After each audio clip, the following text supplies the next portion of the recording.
నమస్తే, welcome to burning topic. చేతులు కాలిన తర్వాత ఆకులు పట్టుకున్నట్లు సర్వస్వం కోల్పోయాక శాంతి జపం చేస్తే లాభం ఏముంటుంది?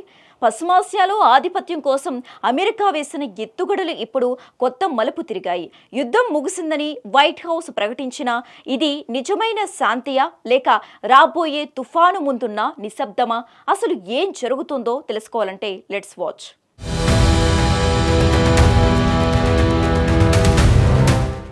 పశ్చిమాసియా గడ్డపై తన ఆధిపత్య ముద్ర వేయాలని అమెరికా అధ్యక్షుడు డొనాల్డ్ ట్రంప్ అగ్ని ప్రేరకం రాజేశారు. వెనిజులా తరహాలోనే ఇరాన్ కథను కూడా వారం 10 రోజుల్లో ముగించవచ్చని ఆయన వ్యూహరచన చేశారు. కానీ క్షేత్రస్థాయిలో పరిస్థితి చూస్తే నక్కెక్కడా దేవలోకమెక్కడా అన్నట్లుగా ట్రంప్ అంచనాలు తలకిందులయ్యాయి. నెల రోజులకు పైగా సాగిన భీకర దాడుల్లో ఇరాన్ ఏమాత్రం వెనక్కి తగ్గలేదు. ఫలితంగా అమెరికా అపారమైన ఆర్థిక సంక్షోభంలో కూరుకుపోయింది. ప్రపంచవ్యాప్తంగా చమురు ధరలు ఆకాశాన్ని తాకి సామాన్యుడి నడ్డి విరిచాయి. యుద్ధం ముగించాలన్న ఆలోచనతో ట్రంప్ చర్చల ప్రతిపాదనను తెరపైకి తెచ్చారు. 2 సార్లు ముఖాముఖి భేటీలు జరిగినా శాంతి ఒప్పందం మాత్రం కొలిక్కి రాలేదు. దీంతో మళ్లీ యుద్ధం తప్పదంటూ ట్రంప్ హెచ్చరికలు జారీ చేశారు. ఇరాన్ సైతం దేనికైనా సిద్ధమంటూ సవాల్ విసిరి రంగం సిద్ధం చేసుకుంది.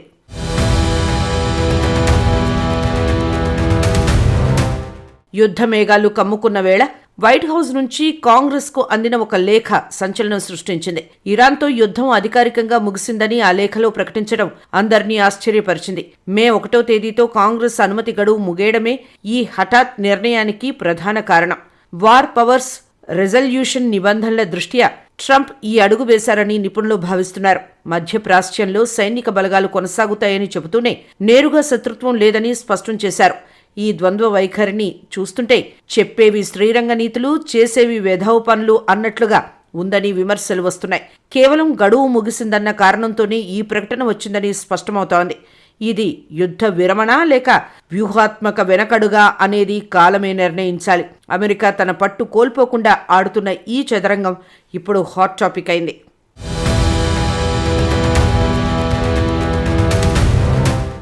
ఈ తాజా ప్రకటనను ట్రంప్ తన రాజకీయ ప్రయోజనాల కోసం ఒక ఆయుధంగా మలుచుకుంటున్నారు. కాంగ్రెస్ అనుమతి లేకపోయినా సైనిక చర్యలు చేపట్టే వెసులుబాటును ఈ నిర్ణయం కల్పిస్తోంది. దీన్ని ప్రజాస్వామ్యవాదులు ఒక రాజకీయ మోసంగా అభివర్ణిస్తూ ధ్వజమెత్తుతున్నారు. యుద్ధం ముగిసిందని ప్రకటిస్తూనే ఆర్మీని అక్కడే ఉంచటం ద్వంద్వ ప్రమాణాలకు నిదర్శనం. డెమోక్రటిక్ పార్టీ సభ్యులు దీనిపై కొత్త చట్టాలు తేవాలని పట్టుబడుతున్నారు. అయితే రిపబ్లికన్ పార్టీ మాత్రం అధ్యక్షుడి నిర్ణయాన్ని ముక్త కంఠంతో సమర్థిస్తోంది. పిల్లికి చెలగాటం, ఎలుకకు ప్రాణ సంకటం అన్న చందంగా రాజకీయ నేతల ఆటల మధ్య సామాన్యులు బలవుతున్నారు. విమర్శలు వెల్లువెత్తుతున్నా వైట్ హౌస్ మాత్రం తన పంథాను మార్చుకోవడం లేదు. ఈ పరిణామం రాబోయే రోజుల్లో అమెరికా అంతర్గత రాజకీయాల్లో పెను మార్పులకు కారణం కానుంది. అధికార దాహంతో చేసే ఇలాంటి ప్రకటనలు సమస్యలను బలహీనపరుస్తాయని విశ్లేషకులు హెచ్చరిస్తున్నారు.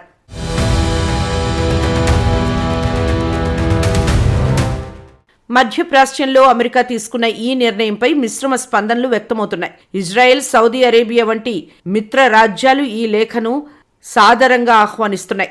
కానీ ఇరాన్ మాత్రం ఈ ప్రకటనను తీవ్రంగా తిరస్కరిస్తూ విమర్శలు గుప్పించింది. ప్రస్తుతం ఇరాన్ గడ్డపై 2500 మంది, సిరియాలో 900 మంది అమెరికా సైనికులు పహారా కాస్తున్నారు.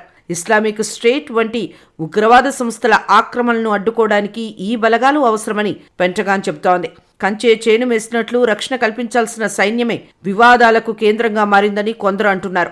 ఒకవేళ ఇరాన్ తన క్షిపణి దాడులను మళ్లీ ప్రారంభిస్తే పరిస్థితి చేయి దాటిపోయే ప్రమాదం ఉంది. శాంతి ముసుగులో యుద్ధ సన్నాహాలు జరుగుతున్నాయన్న అనుమానాలు పటాపంచలు కావడం లేదు. ఈ ప్రాంతంలో సుస్థిరత నెలకొనాలంటే కేవలం లేఖలు సరిపోవని అంతర్జాతీయ సమాజం భావిస్తోంది. భవిష్యత్తులో ఇరాన్ స్పందన ఎలా ఉంటుందనే దానిపైనే అంతా ఆధారపడి ఉంది.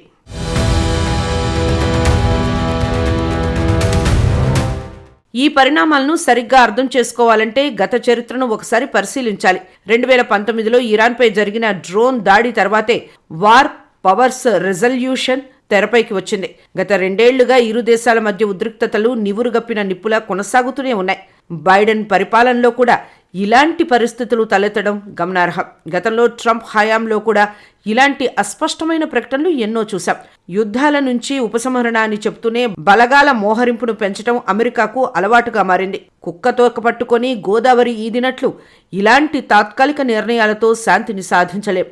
ప్రతి అడుగులోనూ రాజకీయ ప్రయోజనాలే తప్ప చిత్తశుద్ధి కనిపించడం లేదు. పాత చరిత్రను పునరావృతం చేస్తూ అమెరికా తన పాత పంథాన్ని అనుసరిస్తోంది. ఈ క్రమంలో ప్రపంచ శాంతికి విఘాతం కలగకుండా చూడాల్సిన బాధ్యత అందరిపై ఉంది.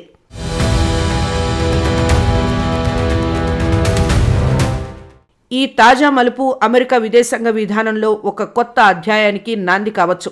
ఆయుధ నియంత్రణ చర్చలు, ఆర్థిక ఒప్పందాలు జరిగే అవకాశం ఉందని కొందరు ఆశాభావం వ్యక్తం చేస్తున్నారు. అయితే నిపుణులు మాత్రం దీన్ని ఒక తాత్కాలిక శాంతిగా, కేవలం ఎన్నికల గిమ్మిక్కుగా చూస్తున్నారు. 2026లో జరగబోయే ఎన్నికల్లో ఈ అంశం ప్రధాన ప్రచారాస్త్రంగా మారడం ఖాయం. 6 నెలలు సాము చేసి మూలకున్న ముసలమ్మను కొట్టినట్లు ఇంత యుద్ధం చేసి చివరకు సాధించేదేమిటన్న ప్రశ్నలు తలెత్తుతున్నాయి. ఓటర్లను ఆకట్టుకోవడానికి విదేశాంగ విధానాన్ని తాకట్టు పెడుతున్నారన్న విమర్శలు వస్తున్నాయి. ఇరాన్తో సంబంధాలు మెరుగుపడతాయా లేక మళ్లీ రణరంగం అవుతుందో చూడాలి. కేవలం రాజకీయ లబ్ధి కోసం చేసే ఇటువంటి ప్రకటనలు ప్రపంచ ఆర్థిక వ్యవస్థను దెబ్బతీస్తాయి. అంతిమంగా ఇది కేవలం విరామమే తప్ప శాంతి కాదని స్పష్టమవుతోంది.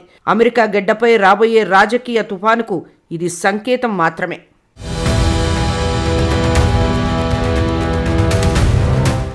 నివురుగప్పిన నిప్పు ఎప్పుడూ ప్రమాదకరమే. ఈ తాత్కాలిక శాంతి భవిష్యత్తులో ఏ వైపుకు దారితీస్తోందో చూడాలి. వైట్ హౌస్ తాజా ప్రకటన కేవలం యుద్ధ విరమణ మాత్రమే కాదు, రాబోయే 2026 ఎన్నికల కోసం ట్రంప్ సిద్ధం చేసుకున్న ఒక బలమైన రాజకీయ అస్త్రమని విశ్లేషకులు భావిస్తున్నారు. ఏది ఏమైనా పశ్చిమాసియాలో శాంతి అనేది ఇప్పటికీ ప్రశ్నార్థకమే.